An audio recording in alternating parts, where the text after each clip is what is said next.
Lah nanti kalau si korban ini ditangani oleh orang ahli ruqyah, ya, ketika korban ini ditangani oleh peruqyah, tapi peruqyah yang benar loh ya, peruqyah yang syar'i. Sebab kalau tidak syar'i ya sama aja bohong, sama-sama melakukan kesyirikan. Tapi kalau itu di korban ini ditangani oleh peruqyah yang syar'i, maka otomatis sihir ini akan kembali kepada dukun atau pelaku.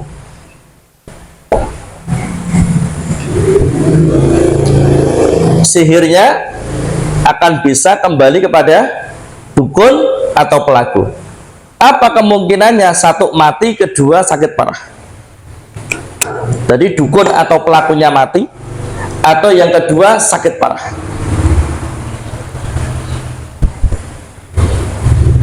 Dan sihir ini dikembalikan otomatis atas izin Allah Subhanahu wa ta'ala, bukan permintaan peruqyah, bukan permintaan korban, tetapi ini semua atas izin dari Allah Subhanahu wa ta'ala, akan bekerja dengan sendirinya atas izin dari Allah Subhanahu wa ta'ala.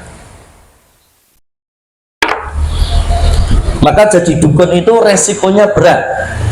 Sebab kalau korban itu sampai datang ke mu'alij atau sampai datang ke terapis peruqyah misal, kalau kemudian korbannya sembuh, maka sihirnya akan kembali ke dukun, dan dukun itu dua kemungkinan tadi, mati atau sakit parah. Ada yang bahkan dukun masuk ke ICU sampai berbulan-bulan. Tetapi biasanya dukun juga nggak mau kalah. Begitu sihir itu kembali, maka akan diarahkan kepada pelaku.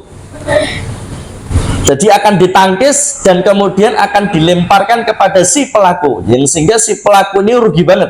Dia sudah keluar uang banyak bayar dukunnya, dan dia juga kena serangan balik dari sihir tersebut. Makanya bodoh betul orang yang datang ke dukun, ya. Nah, jamaah yang dirahmati Allah, di sihir ar-rabtu ini setan akan ditugasi untuk menjalankan sihir yang akan menetap di otak seseorang atau otak korbannya. Akan bikin sarang tempat tinggal di otak korbannya. Persisnya di pusat rangsangan seksual yang mengirim sinyal-sinyal ke organ-organ seksual. Karena kan pergerakan tubuh kita ini kan satu koordinasi di otak ya. Otak perintahkan apa, maka tubuh atau badan kita akan melakukan perintah otak tersebut.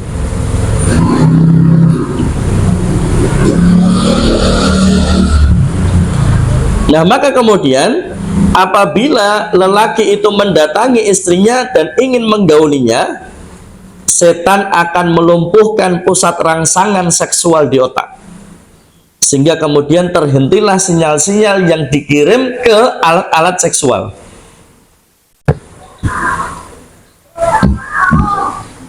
Kemudian menjadi apa? Lemah atau lemas. Dari yang awalnya semangat 45, tapi begitu deketin istrinya lemes, loyo, ya. Tidak bisa ereksi. Jadi biasanya ketika seorang suami mencumbui istrinya, itu dia bisa normal. Tapi yang jadi masalah ketika akan melakukan hubungan seksual itu sendiri, maka tiba-tiba akan menjadi lemas, lemah, loyo, tidak bisa. Dan itu yang dilakukan atau itu yang menimpa Rasulullah Shallallahu Alaihi Wasallam. Seperti itu gambarannya. Selama berapa? 40 hari.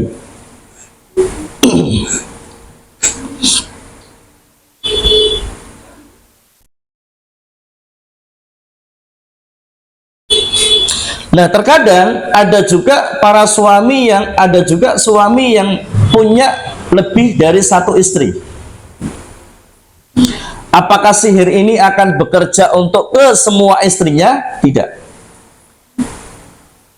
Kalau semisalkan sihir ini hanya ditujukan kepada istri kedua saja, maka si korban ini akan tetap bisa bergaul dengan istri pertama, tetapi tidak bisa dengan istri yang kedua, karena yang jadi korban di sini istri yang kedua.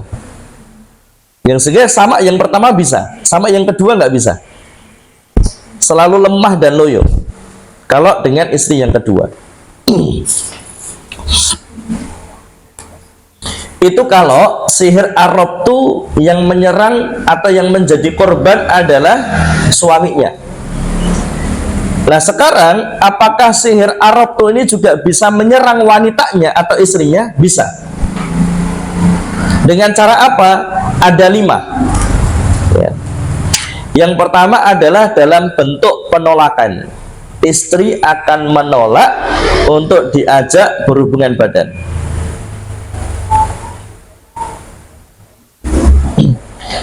Di antaranya bentuk penolakannya apa?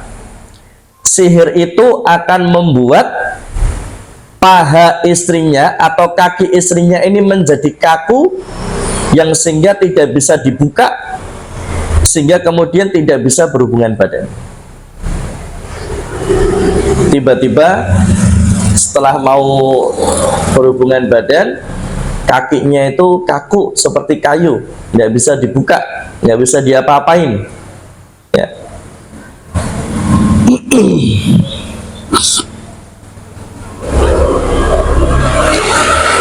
Sampai apa? Kasus yang pernah terjadi di yang seperti ini, dia baru bisa akan menggauli istrinya tadi ya, ketika kakinya kaku tadi loh ya. Dia hanya akan bisa menggauli istrinya ketika istrinya disuntik bius, maka akan menjadi lemah, dan setelah itu baru kemudian suaminya bisa menggauli istrinya ketika disuntik bius. Tentunya bius lokal ya. Tahu bius lokal loh ya? Ya. Jadi tidak membuat tidak sadar, tetap sadar, karena yang dibius hanya di lokal tertentu, yang sehingga kemudian menjadi lemah kakinya, baru kemudian bisa berhubungan badan. Bayangkan nih, kalau tidak diruqyah, kalau tidak diselesaikan, kalau tidak dituntaskan, berapa obat bius yang masuk ke badannya.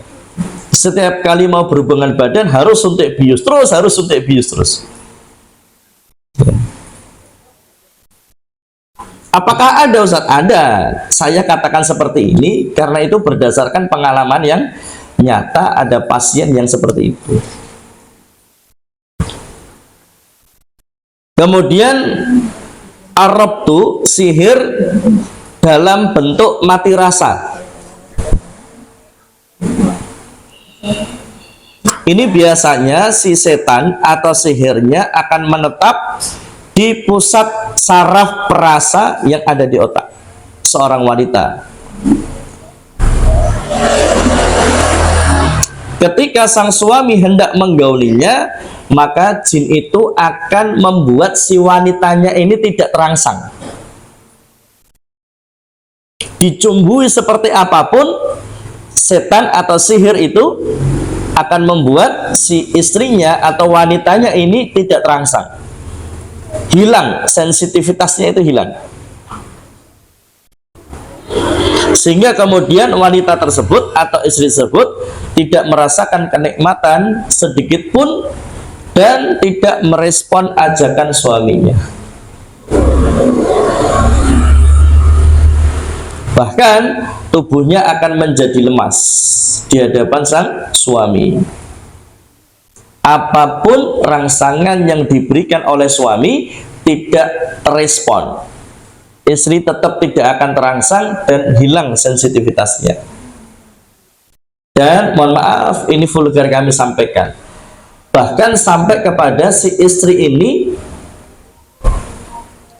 tidak akan mengeluarkan lendir, tidak akan bisa lembab vaginanya, yang sehingga kemudian tidak bisa maksimal untuk berhubungan badan, kering sudah, yang sehingga hubungan seksual yang terpaksa dilakukannya itu tidak menjadi maksimal atau tidak bisa berjalan dengan mulus.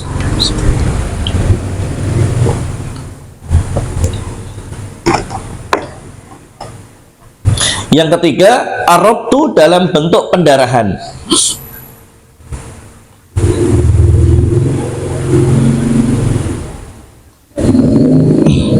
Apa bedanya dengan sihir pendarahan? Kemarin kan ada ya sihir pendarahan yang ini pernah dialami oleh Hamnah binti Jahsy. Ya, Hamnah binti Jahsy itu pernah setelah haid itu darahnya terus keluar, istihadah, dan bahkan dalam waktu yang lama, sebulan penuh keluar darah. Nah, apa bedanya arabtu dalam bentuk pendarahan dengan sihir pendarahan yang telah kita bahas kemarin? Bedanya, kalau sihir pendarahan itu bisa kapanpun, ya, bisa kapanpun. Tapi kalau sihir arabtu dalam bentuk pendarahan, si wanita atau si istri itu hanya akan pendarahan atau hanya mengalami pendarahan ketika mau berhubungan badan saja. Kalau tidak berhubungan badan, tidak keluar darahnya. Tapi kalau setiap mau berhubungan badan, mesti keluar darah. Dan itu di luar fase haid, ya, di luar fase menstruasi. Jadi perbedaannya terletak pada satu hal itu saja. Kalau arabtu dalam bentuk pendarahan terjadi di waktu-waktu ketika jima saja, akan melakukan hubungan seksual.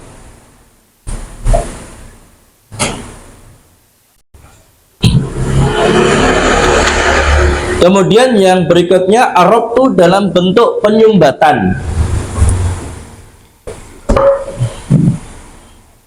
Arabtu dalam bentuk penyumbatan, mohon maaf ini vulgar kami sampaikan, jadi seperti ada daging atau seperti ada kulit yang tebal yang akan menutup atau menghalangi vagina, yang sehingga kemudian tidak bisa melakukan hubungan badan dengan suaminya karena terhalang vaginanya.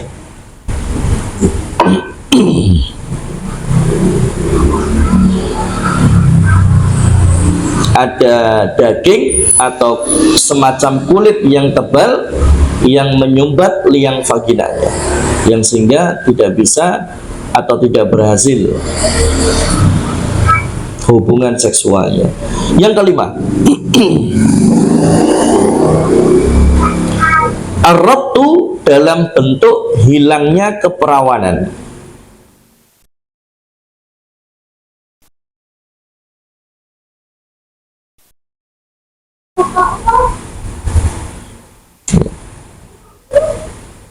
Ya, intinya si setan ini akan membuat was-was suaminya dengan cara apa? Intinya menjadikan istrinya atau wanita yang dinikahinya itu seakan-akan sudah tidak perawan lagi, yang sehingga kemudian suaminya akan kaget atau bahkan akan mencurigai istri yang sudah baru dinikahinya itu tadi. Suami akan bertanya-tanya dalam hati, apa betul kok yang saya rasakan istriku tidak perawan lagi? Nah, terkadang itu dari gangguan jin.